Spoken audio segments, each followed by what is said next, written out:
కృష్ణుడు హిందూ మతంలో కేంద్రీయ పాత్రను కలిగి ఉన్నాడు మరియు హిందూ దేవతా సమూహంలోని ప్రధాన దేవతలలో ఒకటైన విష్ణువు యొక్క 8వ అవతారంగా పూజింపబడతాడు. అతను వివిధ జీవన మరియు ఆధ్యాత్మిక అంశాలను కలిగి ఉన్న మల్టీఫెసెటెడ్ దేవత. కృష్ణుడు యాదవ వంశంలో దేవకి మరియు వసుదేవులకు జన్మించారు. అతని జన్మం అతని క్రూరమామ కంసుడిని అంతం చేయడానికి నిర్ణయించబడింది. అతన్ని రక్షించడానికి అతన్ని గోకులానికి రహస్యంగా తీసుకెళ్లి నందుడు మరియు యశోద చేత పెంచబడ్డాడు. కృష్ణుడి రాధ మరియు గోపికలు ఉన్న సంబంధం దైవ ప్రేమను సూచిస్తుంది. వారి పరస్పర చర్యల కథలు మరియు రాసలీల నృత్యాలు ఆనందకరమైన భక్తి మరియు ఆధ్యాత్మిక ప్రేమను హైలైట్ చేస్తాయి.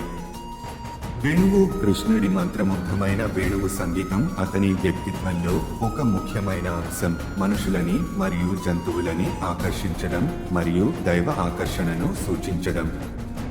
కృష్ణుడు పాండవులకు, ప్రత్యేకంగా అర్జునునికి సమీప స్నేహితుడు మరియు సలహాదారు.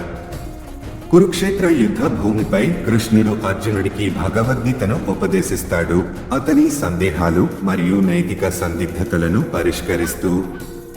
ఈ గొప్ప ఉపన్యాసం జీవిత, ధర్మం, కర్తవ్యము, భక్తి, దైవభక్తి మరియు బ్రహ్మం నిజ స్వరూపం యొక్క వివిధ అంశాలను కవర్ చేస్తుంది.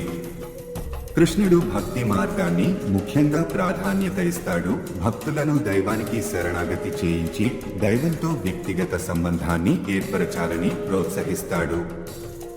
ధర్మం గీతలో ఆయన బోధనలు ఫలితాలకు ఆత్మ సంబంధం లేకుండా కర్తవ్యాన్ని నిర్వహించడం యొక్క ప్రాముఖ్యతను ముఖ్యంగా చెబుతాయి, తద్వారా ఆధ్యాత్మిక విముక్తి, మోక్షం సాధించడం.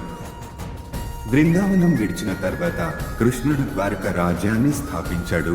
అక్కడ అతను ఒక న్యాయసమ్మతమైన మరియు జ్ఞానవంతుడైన రాజుగా పాలించాడు. అతని వివిధ దైవ లీలలు ఇప్పటికీ జరుపుకుంటున్నాయి. జన్మాష్టమి, కృష్ణుని జన్మోత్సవం మరియు హోలీ అతని చపలమైన మరియు ప్రేమభరితమైన స్వభావాన్ని స్మరించుకుంటూ జరుపుకునే పెద్ద పండుగలు. కృష్ణుని జీవితం మరియు బోధనలు భారతీయ సంస్కృతి, కళ, సాహిత్యం మరియు ఆధ్యాత్మికతపై లోతైన ప్రభావం చూపించాయి. అతని కథలు శాస్త్రీయ నృత్యం మరియు సంగీతం నుండి ఆధునిక అనుకరణల వరకు వివిధ రూపాల్లో చిత్రీకరించబడుతున్నాయి. కృష్ణుడు ప్రేమ, కరుణ మరియు ధర్మసూత్రాలను వ్యక్తీకరిస్తాడు. అతని జీవితం మరియు బోధనలు ప్రపంచవ్యాప్తంగా లక్షలాది భక్తులను స్ఫూర్తి ప్రేరేపిస్తూనే ఉన్నాయి.